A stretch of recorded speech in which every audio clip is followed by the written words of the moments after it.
The angels are really here. Hi, I'm Reverend Andrew Bozeman, and this is On the Wings of Your Mind. You know, we're in the middle of a spiritual war which is going full force. There are those who are angry at God for letting this pandemic happen. Then there are those who use the pandemic as proof that there is no God. And there are also those who want to dismiss and eliminate our spiritual beliefs about spirit, infinite intelligence, as well as angels, and chalk it all up to superstition. Well, newsflash, the angels are really here. The angels are real, and they're here. And this week, in the middle of this pandemic, I've decided to spend a couple of days talking about angels because we need their help more than ever. And I anticipate that the year 2022 will see a rise in awareness about the presence of angels in our lives. So today I'll start off by sharing some insights as to how the angels and I work with each other. Okay, so angels have been involved in my life for as long as I can remember. They helped to guide me through situations where I would have been lost without them. There have been a couple of occasions where angels actually saved my life.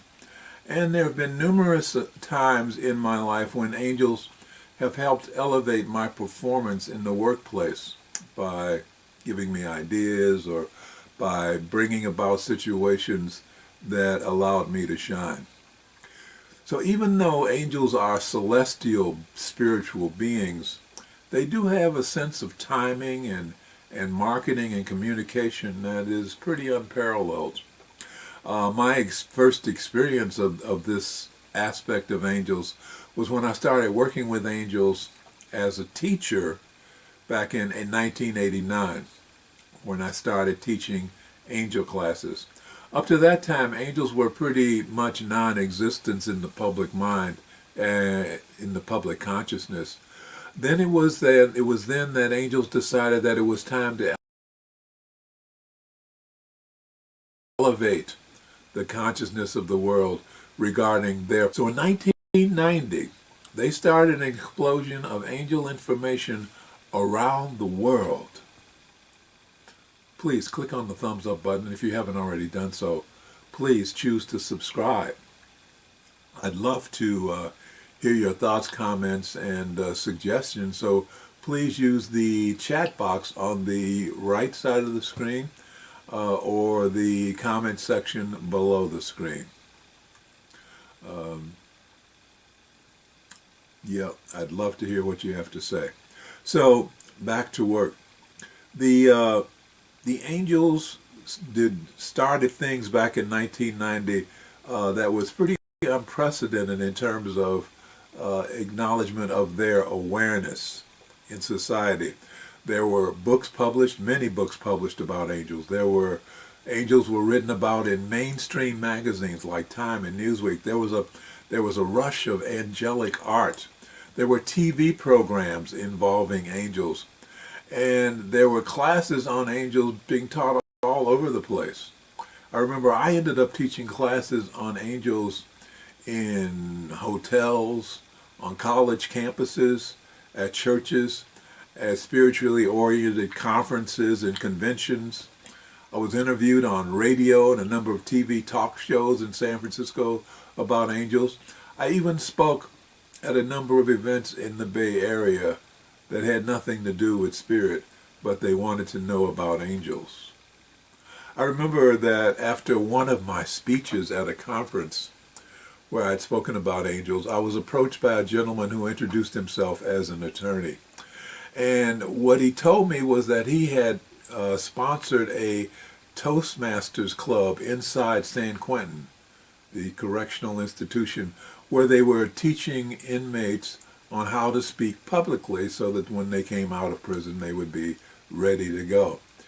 So he wondered, as he was speaking to me, if I would be interested in attending one of those Toastmaster sessions as a guest speaker to talk about angels.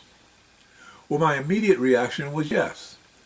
I had heard that there might be opportunities to teach classes at San Quentin, so I saw this as an opportunity to make some connections within the organization, and maybe I could teach a couple of classes there. So that was the setup, and it was several weeks away. But as I got closer to the actual appearance, I began to have second thoughts.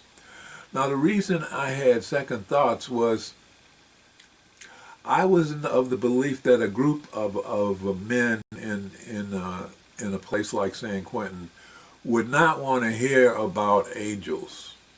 Why would they want to hear about angels? But I was allowing some negative programming that had developed throughout my younger years by watching prison movies, like James Cagney and Edward G. Robinson. They were all very negative movies regarding the people in prison and life in prison. So I must admit that I was somewhat intimidated by all that negative programming. I remember it got so bad at one point that I actually was thinking about canceling the engagement. But my inner mind said no, it stopped me. Because it said, this is a commitment you made and you need to do it. So I couldn't back out of a commitment. So on the day of the event, I got ready after work to go and do this guest talk at San Quentin. Now, from the distance from my office to San Quentin was about 70 miles. So during that drive, I was arguing with myself about what a dumb idea it was for me to think that I could do a talk that would be of interest to the men in San Quentin prison, that I could actually convince them that angels were real, or that angels could have an impact on their lives. Like I said, I was intimidated by all that negative programming. And this inner argument of mine went on for about 30 miles. And it was vicious. But when I reached the halfway mark of my trip, I got a message from the angels. They were probably tired of listening to my ranting about my doubts and my fears. So they sent me a message to shut me up. Here's what happened.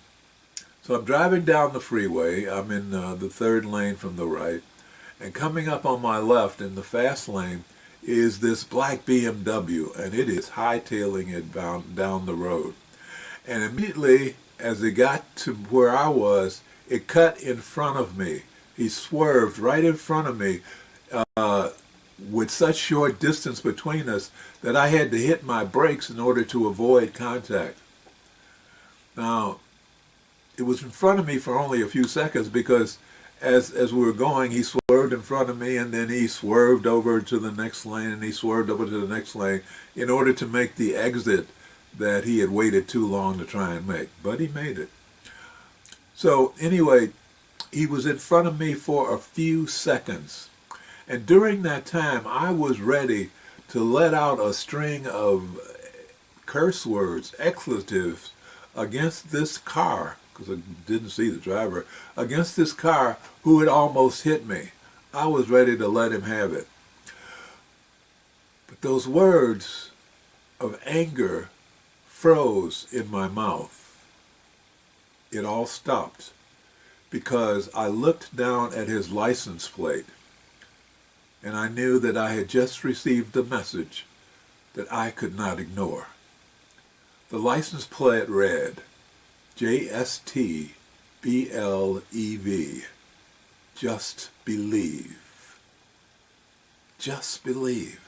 The angels were telling me in their own way to shut up and believe that they are indeed with me, and that they would be there at San Quentin with me when I gave my talk. Just believe. Needless to say, I quit complaining. And for the next 30 miles, the only words that came out of my mouth were words of gratitude. Thank you, angels. Thank you, angels. Thank you, angels. Over and over again.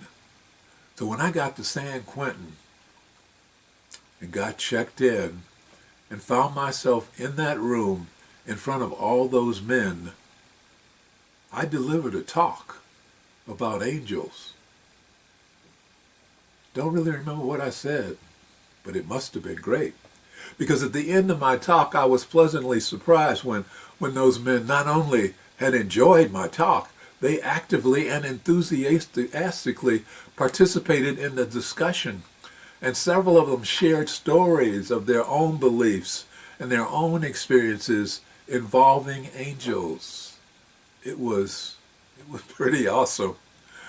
I remember one of the men told us that he believed that the reason he was alive on that day was because the angels had prevented him from going to a meeting where he would have been killed.